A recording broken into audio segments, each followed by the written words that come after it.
In a small fishing village by the ocean, there lived two sisters, Amara and Anzuri. One evening, their wise grandmother called them to her hut.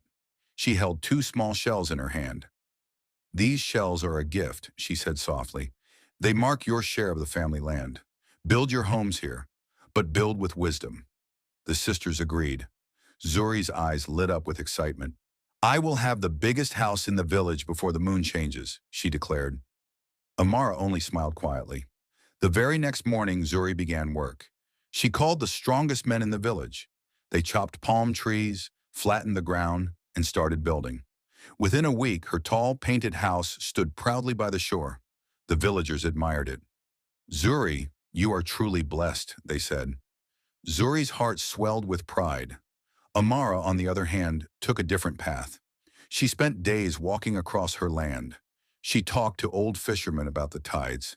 She studied how far the ocean reached during storms. She searched for the strongest coral stones. She built slowly, layer by layer, far from the shore, on a rocky hill. Weeks passed, then months. Some villagers began to mock her. "Amara is too slow. She will grow old before she finishes," they laughed. Amara said nothing.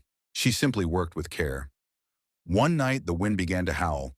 The ocean churned angrily. Waves rose higher than the tallest palm. A great storm struck the village. By morning, the shoreline was unrecognizable. Zuri's beautiful house had been swallowed by the sea. She stood in tears, staring at the empty sand where her home once stood.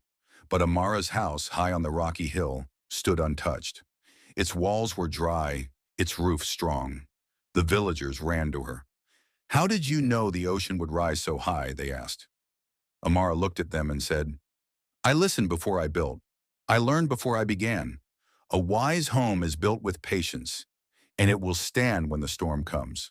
Their grandmother, hearing this, nodded with pride. "My children," she said, "speed may impress people for a moment, but wisdom protects for a lifetime." From that day on, the people of the fishing village built their homes differently, higher, stronger, and with greater thought. And they often repeated Amara's words whenever they faced an important choice. Moral: wisdom may take time, but it keeps you safe when trouble comes. If this were your land, would you choose speed or wisdom? Tell us in the comments.